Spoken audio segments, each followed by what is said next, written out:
Hey there, introverts and deep thinkers. Welcome to Introverts Unmuted, the podcast where we prove that quiet doesn't mean invisible and deep thoughts deserve a mic. If you've ever felt drained by small talk, master the art of sneaking out of the room, or wish the world understood the magic of solitude, this is your space. We're diving into everything from navigating social energy to embracing creativity, confidence, and the unique power of being an introvert. So get comfy, plug in, and let's turn up the volume on our quiet confidence. I'm Amber Hansel, and this is Introverts Unmuted. And today I am chatting with Brie. I'm so excited to chat with you. I think it's so fascinating what you do. So yeah, share. Thank you so much for having me. It's awesome to be here. Yeah. So go for it. Yeah, I'm so glad that we connected. Threads is such a wonderful place. It really is. I'm meeting so many fascinating people there. So it's so nice to have virtually met you. And thank you again for having me on today. You're welcome. Yeah, so I do have quite an eclectic combination of skills that I try to share with people. So I am a doctor of psychology. And so my day job is being an expert in the psychology of disinformation and deepfakes. So definitely an extreme introvert because I love researching and being with data and in the books and everything. And so I really have to focus on efficacy whenever I do a day job. However, I also happen to be an astrologer. And so I really appreciate having this other aspect of our humanity, this other aspect of being human, and that our being here goes beyond efficacy, because efficacy just speaks to what we can prove and repeat through scientific methods and have different spectrums of scientists and researchers prove that, yes, this shows efficacy. However, clearly, us being humans goes beyond that. And so that's why I do like to blend the two, just to try to be more holistic whenever I am helping people and helping clients. And in another lifetime, because again, as an introvert, since I spend so much time alone, I've developed quite a few skills at this point in my life.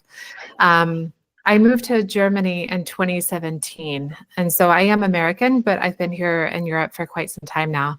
Back when I lived in the States, I did work for the US government. And at that time, I was a financial intelligence analyst.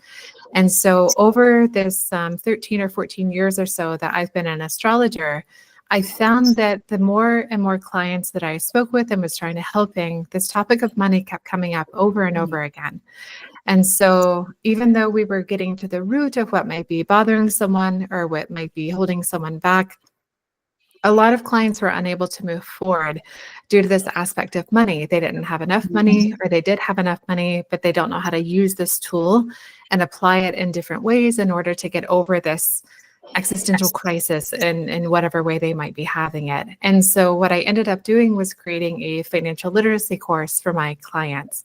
So now they have a very well-researched, very extensive resource that they can use now in order to learn about the tool of money so that they can move forward on their respective goals and dreams that they may have.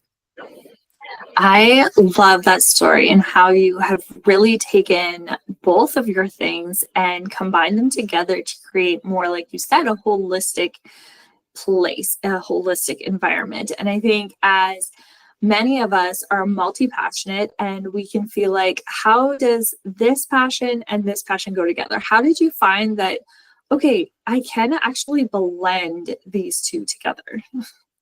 Yeah, I think I just got lucky. It was one of those things that naturally evolved over time because I just happened to have this former career to where I dealt with money very in the weeds.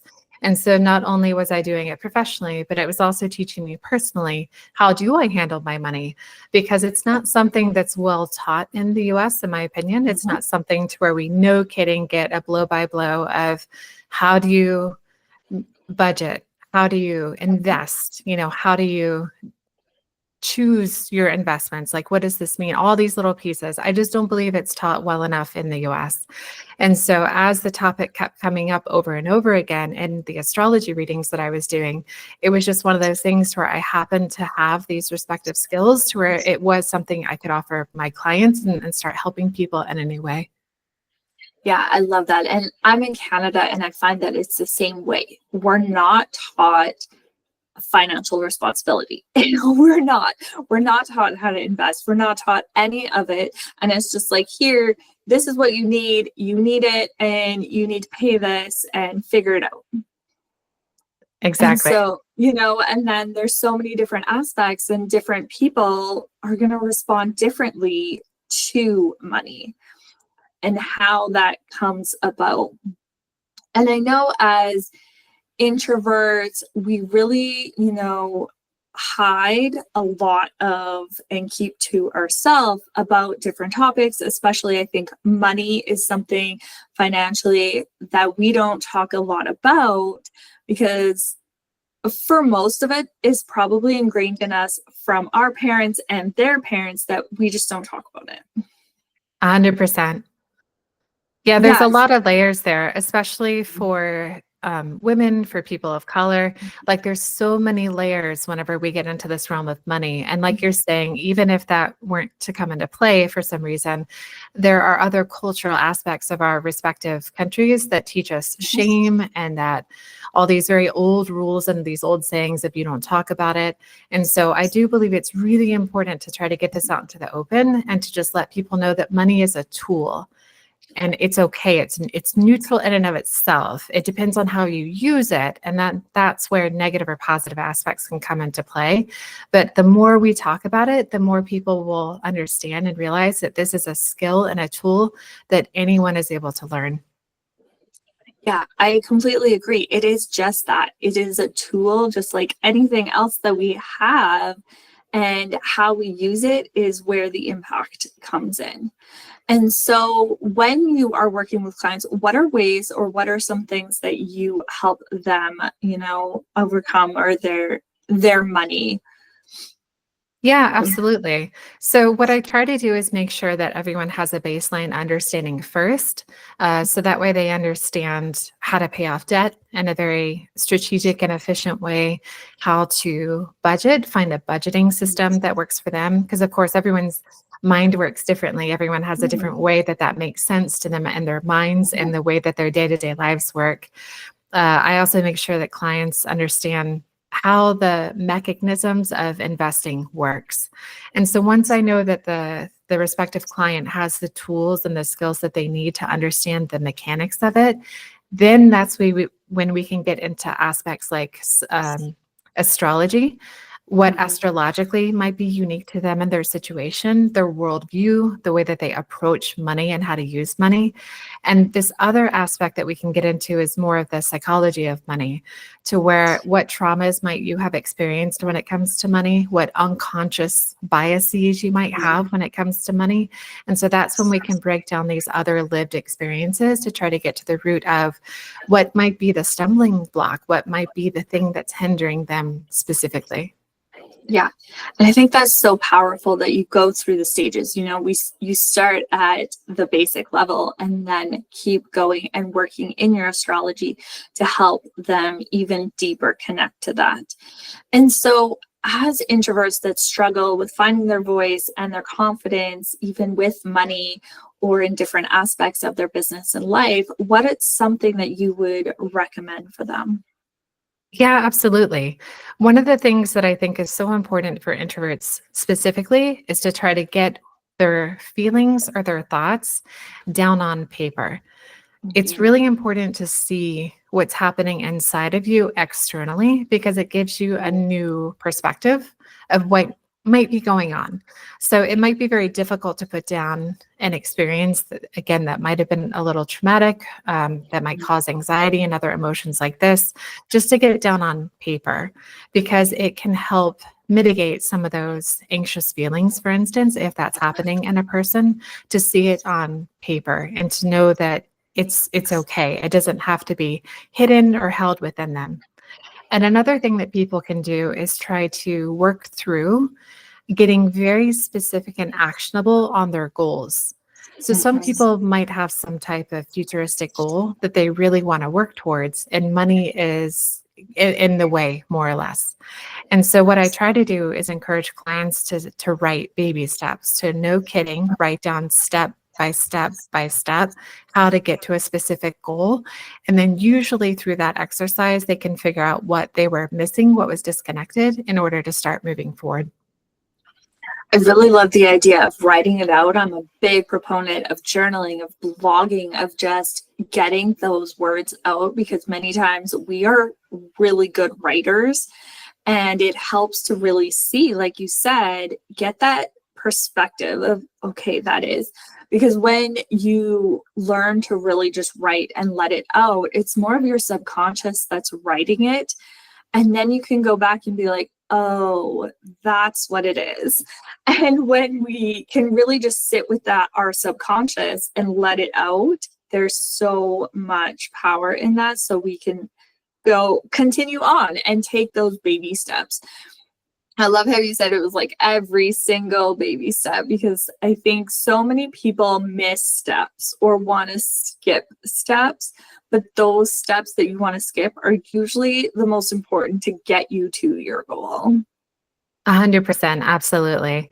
And like you're saying, it really helps people understand this false narrative that they might have inside their minds, to where things are catastrophizing or are really overemphasizing how scary or out of reach something might be. But when kidding, write it down, you realize, okay, I can do this. I can do these steps, and I'll make it. It'll be okay. Yeah, absolutely. And I think just understanding and seeing it written out is really good for our brain to really just simplify it and be like, oh, it's not that complicated. Here is everything that needs to get done, and I can just go do it. So what are you working on? You did mention your financial literacy course. So tell me a little bit more about that. Yeah, absolutely. So in a true type A fashion, I spent many, many weeks writing everything down and getting everything super condensed and efficient, because I've heard of other financial literacy courses being out there, and a lot of times what ends up happening is it's like a free online 1-hour course, and there's a lot of dead time, if you will. And so instead, what I did was I created these very specific actionable PowerPoints for every single module that I have. And I have workbooks that I created that went along with everything. So I really got in the weeds and really in depth with the core components of each module of what people, no kidding, need to learn, and then have something actionable to do with that data, with that information. And so hopefully everyone appreciates how heavily researched and well organized the course is. And then in addition to the course and the modules that I offer, there's also a community. And so I go live in the community, and then that way people can ask questions. And to be honest, I'm actually really excited whenever clients bring me questions that I've never encountered before, because as a researcher, I get really excited about learning more too. So it's okay to ask questions and to be active and to go through all the steps, because like I said, it's a cradle to grave personal finance course of learning how credit works, how to make your credit better, how to invest, how to pick your investments. And I also show people my personal investments in the course to show them how I grew as well with my own personal finance. So hopefully people have something positive that they take away to help them with whatever area of finance that they're unfamiliar with, and it gets them familiar and actionable. That sounds amazing, because I know financial literacy, like we had talked about, is not something everyone feels good about, and the confidence behind it. And I think as women and people of color and different people really are lacking that knowledge. So it's wonderful that you created this in-depth, trustworthy source that we can go to, because I know sometimes for finance, it's like, well, is that or is that not? And understanding that it is researched and it does actually work, I think puts people to ease as well, going, okay, yeah, if she did it, then I can do that too. And I love how you have a community space and that questions are welcome, because I'm sure everyone has a different experience around their financials. Absolutely. Yeah. Personal finance is personal, as a lot of the financial educators say. And the course is for both Americans and Canadians. I do have a module specific to helping Canadians as well with their respective accounts, like their TFSAs and whatnot. So it is for anyone there within either the US or Canada. And hopefully we get more and more people, especially people who are held back in different ways. Like you said, whether we're women or people of color, there are extra barriers that we have to cross. So I really want this out there and helping people. Awesome. So make sure I will have all the links in the show notes for you guys to go grab this course. And of course, connect with Brie. Where can we find you, Brie, in the online space? Yeah, I'm on most of the major socials. So on Threads, as you mentioned, Instagram, Facebook. What else is out there? YouTube. I do have a YouTube channel going. I do need to get better at it. I'm not super, super active, but again, that's me personally trying to overcome some of my introverted tendencies. Yes. So even if I look a little quiet, I am on there. I definitely respond in a timely manner. Yeah, absolutely. And this podcast also goes out to YouTube. But I think it's all just a work in progress. And that's what we can just take away from this, is that you can start from zero, start at the basics, and continue to grow and write down those baby steps and clear your mind of all the chaos, and that there is support for you no matter where you are in your financial journey, because I know there's so many different stages and different phases of life as you go through for your financial journey. So thank you so much, Brie, for coming on to talk about this.